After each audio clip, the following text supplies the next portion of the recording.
They tell you it takes millions to get in the car game. Massive glass buildings, gleaming showrooms, armies of salespeople in cheap suits. They want you to think it's impossible. They want you to stay small. They are wrong. They are lying to you. I started a car flipping operation from a rented garage with $30,000. It's not about the size of your bank account. It's about the size of your ambition. It's about motion. While they sit in their ivory towers waiting for customers, making deals, creating cash flow, building an empire one car at a time. Big money follows big action, not big buildings. This isn't just a story. This is a blueprint. This is the exact three-phase battle plan I executed to turn that initial 30 grand into a real business. Forget everything you think you know about selling cars. The old model is broken. It's slow, it's bloated, it's built on hiding information. The first mistake amateurs make is they try to sell everything. They are generalists. Generalists are broke. You need to become a specialist, a sniper. I didn't want every car, I wanted one I could dominate. I chose 2015 to 2018 German luxury sedans, BMW 5 Series, Audi A6s. The market is flooded with them coming off lease. They take a massive depreciation hit, but buyers still want the badge without the new car price. That gap between perceived value and market price, that's where you hunt. Phase 1. Sniper acquisition. Limited war chest. Every shot must count. My rule, full service records, or I walk. No stories, no excuses. Documented maintenance from a reputable dealer or shop. $20,000 reserved for the purchase. $10,000 reserved for reconditioning, marketing, holding costs. Never go all in. Keep dry powder. I scoured Facebook Marketplace, Craigslist, local private seller listings. Fast, like a predator. Once you own the asset, you control its value. Phase 2. Turn your garage into a value-add factory. This is where you manufacture margin. You don't need $1 million body shop. Focus on things that create massive perceived value for the buyer. I budgeted a strict $20,500 for reconditioning this BMW. First stop, a professional detailer. Not a car wash, a detailer. I spent $400 to bring the engine bay interior and exterior back to near factory condition. People buy with their eyes first. A clean car feels like a loved car. Next, attack the small flaws that scream, used. Previous owner ignored the little things. I fixed curb rash on the wheels. I replaced worn floor mats with new OEM ones. I had paintless dent removal, fixed 2 small dings on the passenger door. Small ticket items that make a 10 times impression. They see meticulous care, not a quick flip. Secret weapon. A 120-point inspection PDF on a tablet. This inspection sheet is critical. It's not a warranty. It's a statement of fact. It's a declaration of transparency. I documented everything I checked. Tire tread depth and the function of the heated seats. I listed what was good, what I fixed, and what might need attention later. This document destroys buyer fear and suspicion.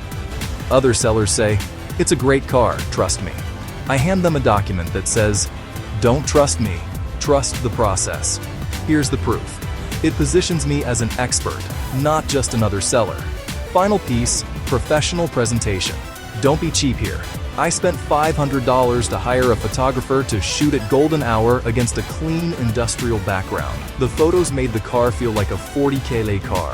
Then I wrote brutally honest ad copy. I included photos of the service records. I attached the 120-point inspection PDF to the listing. I stated exactly what I reconditioned and why.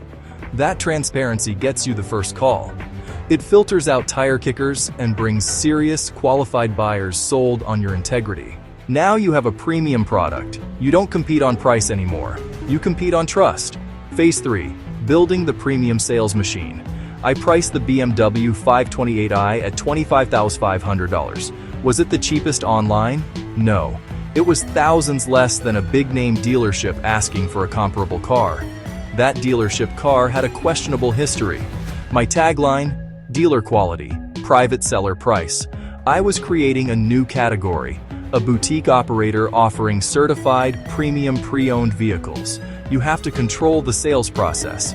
I listed the car on Facebook Marketplace. I listed the car on AutoTrader. I didn't put my phone number in the ad.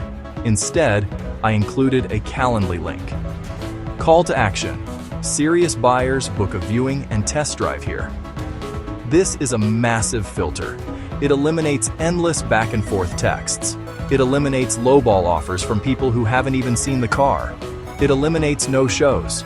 If someone won't click and book, they aren't serious enough to pay $25,500. This one step saved me hours and put me in control. When a buyer showed up for their appointment, the sale was already 90% done. The car was immaculate. I started with a story, not a sales pitch. I walked them through the binder of service records. I handed them a printed 120-point inspection PDF. I walked them around the car. New tires, flawless wheels, pristine interior. I was educating them, not selling them. I let the asset and documentation do the heavy lifting. By the time we went for a test drive, they were deciding how to pay, not whether to buy. That first $4,000 profit is the spark that ignites the flywheel. You don't take that money and go on vacation. You don't buy a new watch. You pour it right back into the business. My initial $30,000 war chest was now $34,000. My next move was to buy 2 cars instead of 1. The system repeats: sniper acquisition, value add factory, premium sales machine. Every successful sale adds more cash, more momentum. 2 cars become 4. Your garage becomes a legitimate operation. Soon, you have past buyers sending you referrals. You have a waiting list of people who want your next certified car. You're not just flipping cars, you're building a brand. Now for the dose of reality. This is not easy. This is a grind. My first 2 months were a learning curve, filled with mistakes. On my 3rd car, an Audi A6, a hidden electrical issue with the MMI system appeared after I bought it. The pre-purchase inspection missed it. It cost me an unexpected $1,200 to fix, cutting my profit on that deal in half. You will make mistakes. You will have bad buys. You have to have the stomach for it. You have to learn from every loss and refine your process. Patience and persistence are the price of admission.